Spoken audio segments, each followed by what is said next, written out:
Welcome to SP classes. Shubh Pathshala में सभी विद्यार्थियों का स्वागत है। आज हम भारतीय अर्थव्यवस्था का विकास का आखिरी चैप्टर पढ़ रहे हैं। आखिरी से यहाँ मतलब ये है कि यह चैप्टर बीच में रह गया था, मतलब छूट गया था, तो आज इसे समाप्त करके इंडियन इकोनॉमी का सेकेंड टर्म का सिलेबस जो है वो ख़त्म हो जाएगा। इसके बाद हम समष्टि अर्थशास्त्र पढ़ेंगे। इसमें जो समष्टि अर्थशास्त्र है इसमें आपके 2 यूनिट है सेकेंड टर्म में, एक तो नेशनल इनकम है और एक इनकम एंड एम्प्लॉयमेंट है। और इसको हम बोर्ड पे करेंगे, पीडीएफ के थ्रू नहीं करेंगे, क्योंकि इसमें जो है प्रैक्टिकल है और प्रैक्टिकल जो है पीडीएफ के थ्रू समझाया नहीं जा सकता है, तो इसलिए इसको बोर्ड पे करेंगे। अगर वीडियो पसंद आए तो कृपया इसको लाइक, शेयर और सब्सक्राइब कर लें।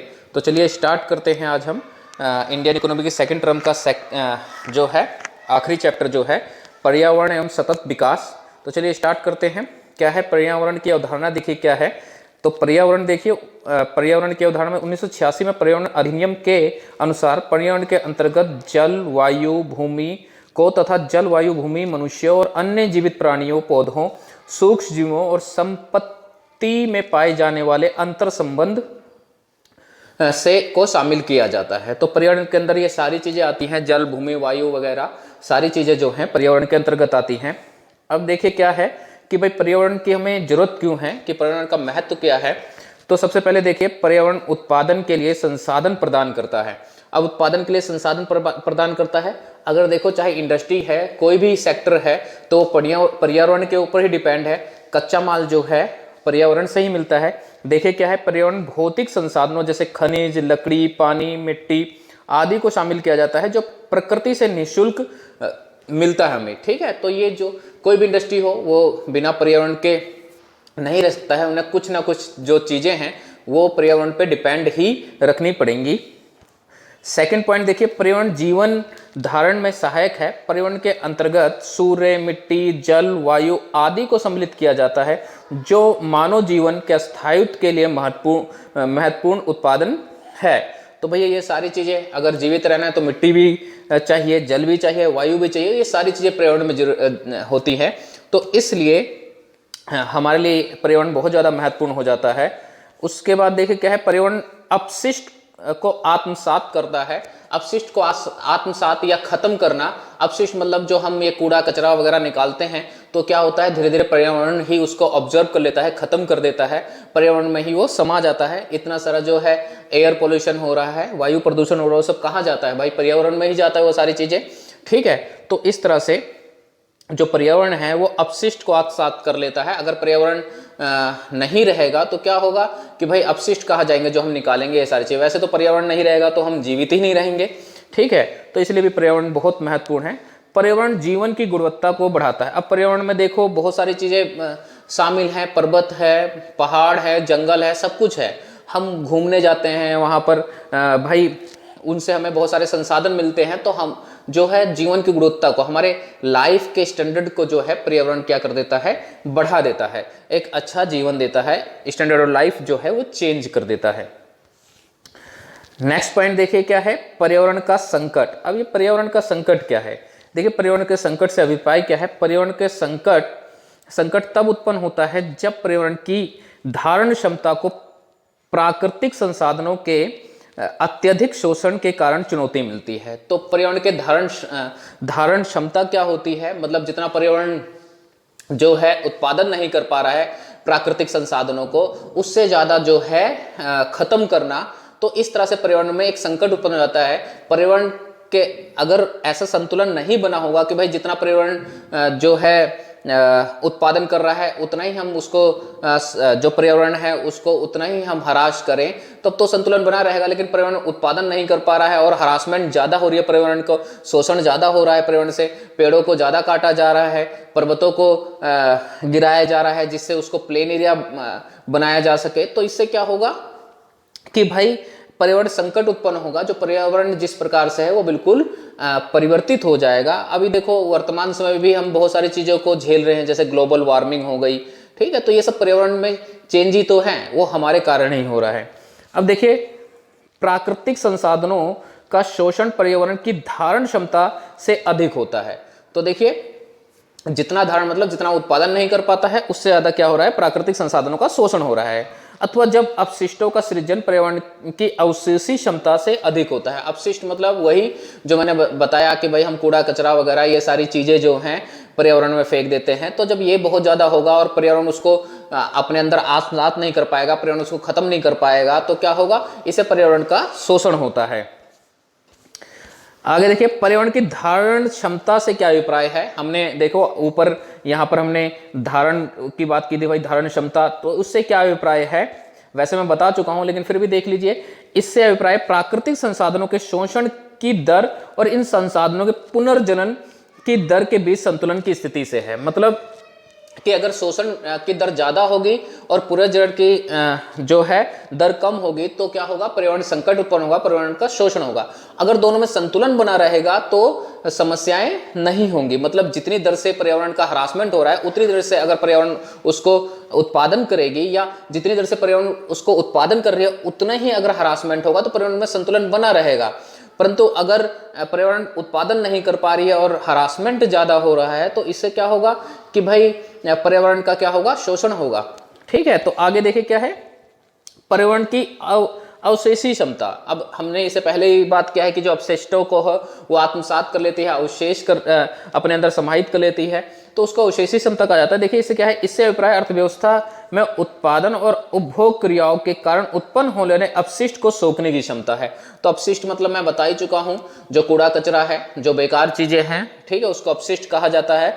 ठीक है, तो उसको उसकी सोखने की क्षमता को क्या कहा जाता है, अवशोषी क्षमता कहा जाता है। मतलब जितना अगर वो सोख नहीं पाएगी, जितना अपने अंदर समाहित नहीं कर पाएगी, आत्मसात नहीं कर पाएगी, उससे ज्यादा अगर आप अपशिष्ट निकालोगे, जैसे भाई आज के टाइम में ये पॉलीथीन वगैरह ये सब ज्यादा फेंकी जाएंगी, तो क्या होगा कि भाई उसको आत्मसात नहीं, वैसे ही पॉलीथीन तो वैसे भी खत्म नहीं होती है, तो उससे क्या होगा कि पर्यावरण का शोषण होगा और उसको, पर्यावरण को क्या, मनुष्य को ही उसको झेलना पड़ेगा। देखिए पर्यावरण के संकट के कारण क्या है, तो देखिए सबसे पहले जनसंख्या। देखो जितनी ज्यादा जनसंख्या होगी उतना ही ज्यादा पर्यावरण का शोषण होता है। अब किस प्रकार से, देखो अपशिष्ट ज्यादा निकलेंगे, अब जनसंख्या को रहने के लिए भाई जगह भी चाहिए, तो क्या होगा, पेड़ पौधे भी काटे जाएंगे। तो इसलिए जो जनसंख्या अगर बहुत ज्यादा होती है तो पर्यावरण का शोषण भी बहुत ज्यादा होता है। व्यापक निर्धनता। अब तो व्यापक निर्धनता कैसे पर्यावरण का शोषण करता है, ये सोचने वाली बात है। तो देखो निर्धनता के कारण जो लोग हैं वो ज्यादा शिक्षा प्राप्त नहीं कर पाते हैं, ज़्यादा समझ नहीं पाते हैं कि पर्यावरण को हमें किस प्रकार से बचा के रखना है। दूसरी बात कि जो निर्धन व्यक्ति है वो ये भी नहीं समझ पाता है कि भाई जनसंख्या को कंट्रोल करना कितना ज़्यादा जरूरी है, क्योंकि उसने शिक्षा वगैरह नहीं लिया है। ठीक है, तो इस कारण क्या होता है, निर्धनता भी है, निर्धनता जो है वो भी पर्यावरण का एक संकट का कारण है। उसका बढ़ता हुआ शहरीकरण। बढ़ता हुआ शहरीकरण का मतलब क्या है कि भाई जब शहरीकरण होता है तो वहां पर पेड़ पौधे, देखो शहरों में पेड़ पौधे बहुत कम होते हैं, ठीक है, और वहां पर पॉल्यूशन भी बहुत अधिक होता है क्योंकि गाड़ी मोटर बहुत ज्यादा चलती हैं। तो बढ़ता हुआ शहरीकरण भी एक पर्यावरण के संकट का कारण बना हुआ है। उसका देखिए कीटनाशक और रासायनिक उर्वरकों का अधिक प्रयोग।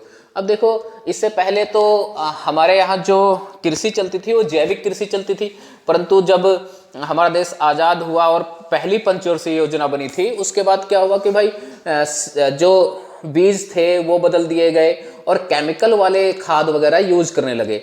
तो इससे क्या होता है भाई, हमारा जो जमीन है वो पॉल्यूटेड होता है। ठीक है, तो इसलिए जो रासायनिक कीटनाशक वगैरह ये सब हैं ये भी पर्यावरण के संकट बनता है। फिर देखो तीव्र उद्योगीकरण। अब उद्योगीकरण में भी क्या है, पॉल्यूशन बहुत अधिक होता है, एयर पॉल्यूशन, और उसके बाद जल प्रदूषण लगा लो।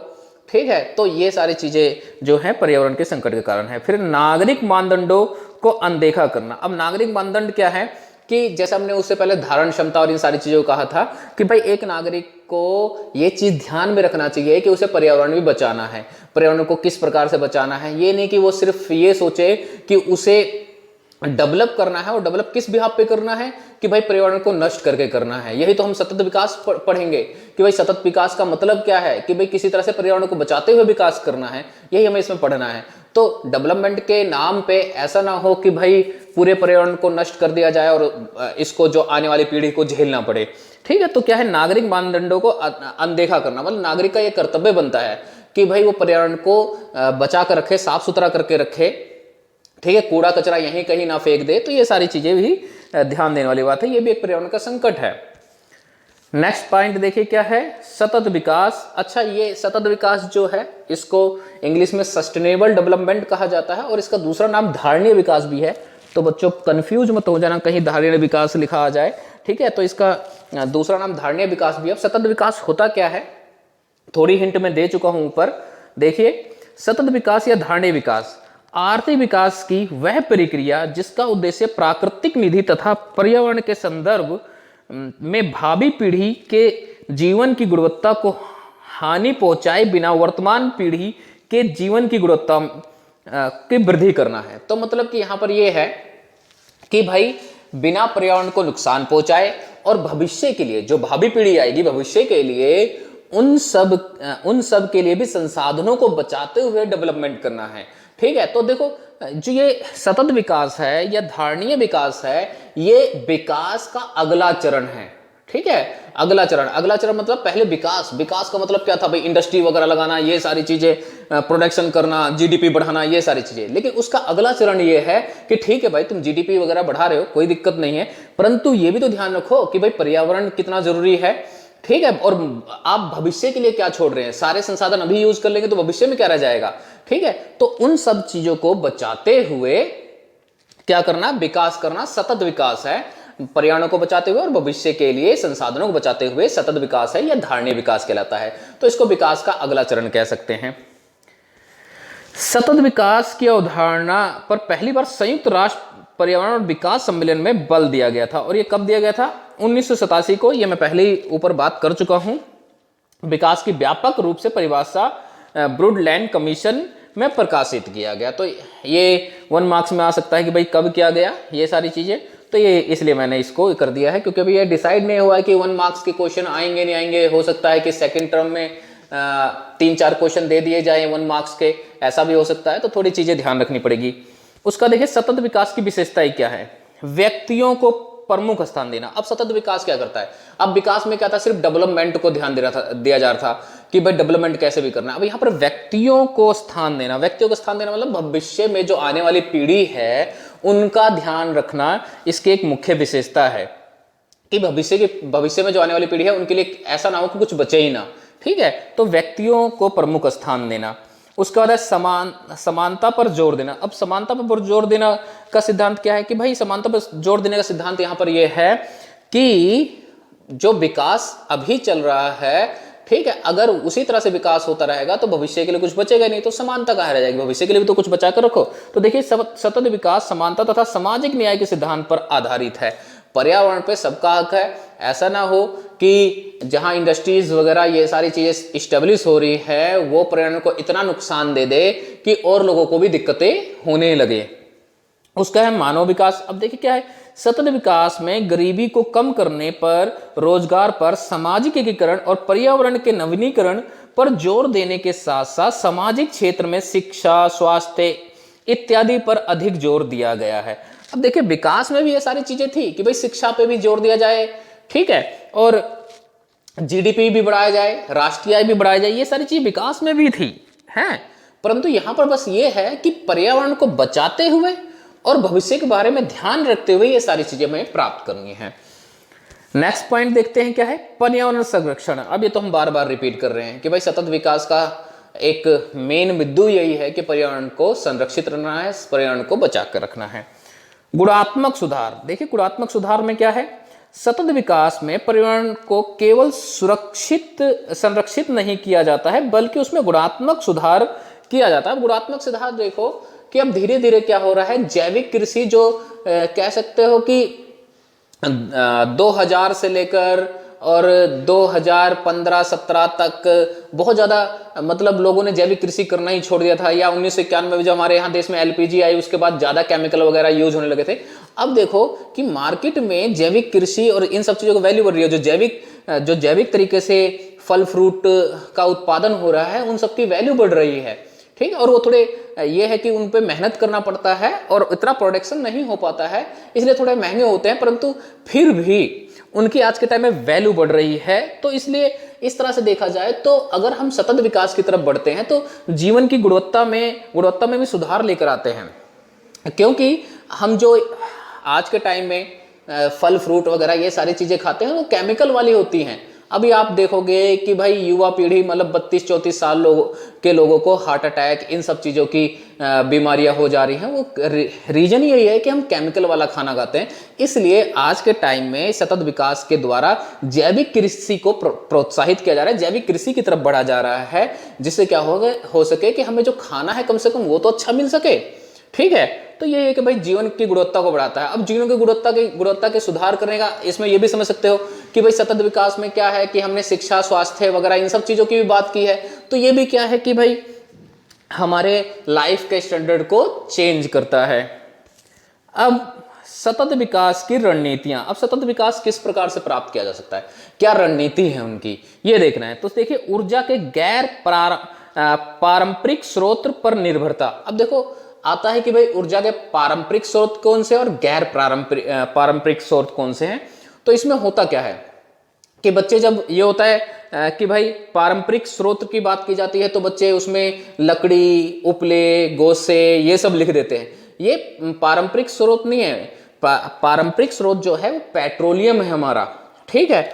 और गैर पारंपरिक स्रोत मतलब कि जो आज के टाइम में नए नए स्रोत आ रहे हैं, जैसे कि वायु ऊर्जा, विंड एनर्जी, ठीक है, सोलर सिस्टम जो आ रहा है, इसको गैर पारंपरिक स्रोत में रखा गया है। तो गैर पारंपरिक स्रोत अगर रखा जाएगा तो इससे क्या होगा कि भाई पेट्रोलियम वगैरह यूज नहीं होगी, पेट्रोलियम वगैरह कम यूज होगी। और क्या होगा भाई, पेट्रोलियम तो धुआं वगैरह करता है ना, तो पर्यावरण क्या होगा, इससे पर्यावरण को बचाया जा सकता है अगर लोग सोलर सिस्टम ध्यान दे। इलेक्ट्रिक, आज के टाइम में तो इलेक्ट्रिक गाड़ी वगैरह भी आ रही है, तो इससे भी क्या हो सकता है, पर्यावरण आसानी से बताया जा सकता है कि भाई इलेक्ट्रिक गाड़ियां वगैरह ज़्यादा निकाली जाए, पेट्रोलियम वगैरह के तरफ ज़्यादा ध्यान ना दिया जाए, कम से कम उस तरफ बढ़ा जाए। ठीक है, तो यही है कि गैर पारंपरिक स्रोत का मतलब यहाँ पर भाई वायु ऊर्जा से है, सोलर ऊर्जा से है, इलेक्ट्रिक संसाधनों से है, तो इन सब चीज़ों से। तो देखिए, भारत में अधिकतर ऊष्मीय ऊर्जा का प्रयोग होता है। ऊष्मीय ऊर्जा मतलब वही कोयला वाला, पेट्रोलियम वगैरह ये सारी चीजें जो कि पर्यावरण पर बुरा प्रभाव डालते हैं। भारत में बिजली उत्पादन के लिए सौर ऊर्जा और वायु ऊर्जा का प्रयोग होना चाहिए। तो सौर ऊर्जा और वायु ऊर्जा का मतलब सोलर सिस्टम, इन सब चीजों का होना चाहिए, क्योंकि अभी बिजली उत्पादन के लिए भी क्या करना पड़ता है, पेट्रोलियम का ही यूज करना पड़ता है, कोयले वगैरह का यूज होता है। ठीक, अब नेक्स्ट देखिए, अगला पॉइंट क्या है कि भाई ग्रामीण क्षेत्रों में एलपीजी तथा गोबर गैस। अब ग्रामीण क्षेत्रों में भाई इससे भी क्या हो सकता है, पर्यावरण को बचाया जा सकता है।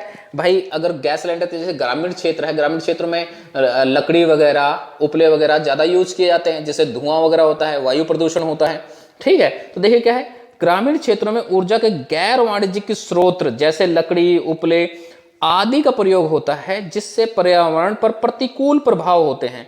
भारत सरकार ने उज्ज्वल योजना लागू की है, जो कि निर्धन व्यक्तियों को रियायती दरों में एलपीजी प्रदान करने पर केंद्रित है। जो कि अभी गवर्नमेंट ने जो है, बीजेपी गवर्नमेंट ने ये क्या था कि भाई कम से कम दरों पे क्या है, गांव में एलपीजी वगैरह पहुंचाई जाए, मतलब गैस सिलेंडर वगैरह पहुंचाया जाए, जिससे वो भी इस चीज का फायदा उठा सके और इससे पर्यावरण को भी नुकसान नहीं होगा।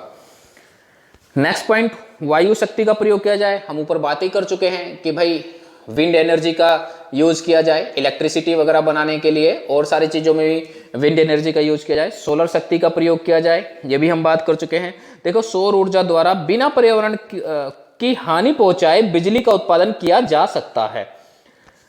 जैविक कंपोस्ट खाद, इसके बारे में मैंने काफी ऊपर चर्चा की है कि भाई केमिकल वाले खाद को छोड़कर क्या करा जाए, जैविक कंपोस्ट खाद बनाया जाए। जैविक कंपोस्ट खाद वो खाद है जो पहले यूज हुआ करता था, गोबर वगैरह जो फल फ्रूट के कचरे होते हैं उनको सड़ा गला कर बनाया जाता था। इससे क्या होता है कि एक तो खाद अच्छा बनता है, और जिस चीज में उसको डाला जाता है, जिसका प्रोडक्शन किया जा रहा है, फल फ्रूट या वेजिटेबल्स हैं, सब्जियां वगैरह, इन सबके जिनके प्रोडक्शन किया जा रहा है, वो भी क्या होते हैं, हेल्दी होते हैं, स्वास्थ्य के लिए अच्छा होता है केमिकल वाले से। तो ठीक है, तो क्या होगा कि भाई जैविक कंपोस्ट खाद का अगर प्रयोग किया जाएगा तो इससे क्या होगा कि भाई पर्यावरण को भी नुकसान नहीं होगा, केमिकल रहित हमें खाना भी मिलेगा, हमें नुकसान नहीं है और पर्यावरण को भी नुकसान नहीं होगा। देखिए, हरित क्रांति के बाद भारतीय कृषि रासायनिक खाद का अधिक प्रयोग करने लगा है। रासायनिक खाद को त्याग कर जैविक कंपोस्ट खाद का प्रयोग करना चाहिए। इन सभी तत्वों द्वारा भारत सतत विकास की तरफ बढ़ सकता है। तो इन सारे तत्व के द्वारा क्या कर सकता है, भारत सतत विकास की तरफ बढ़ सकता है। और यही जो है इस चैप्टर में इतना ही था तुम्हारे सेकंड टर्म के सिलेबस में। अच्छा, अगर भविष्य में किसी चैप्टर में कुछ कम ज़्यादा होगा बच्चों, तो मैं उसके लिए सेपरेट वीडियो बना दूंगा। अभी जो सेकंड टर्म का सिलेबस है वो इतना ही है। और जो बच्चे पॉलिटिकल साइंस से भी जुड़े हुए हैं, तो पॉलिटिकल साइंस में कुछ सेपरेट टॉपिक्स भी हैं जो आए हैं, तो मैं उसके लिए जल्दी ही वीडियो बना दूंगा। उनके लिए अभी मैटर वगैरह इकट्ठा करना पड़ेगा, तो जैसे ही टाइम मिलेगा तो मैं उनके लिए सेपरेट वीडियो बना दूंगा। तो चलिए आज के लिए इतना ही। Thank you.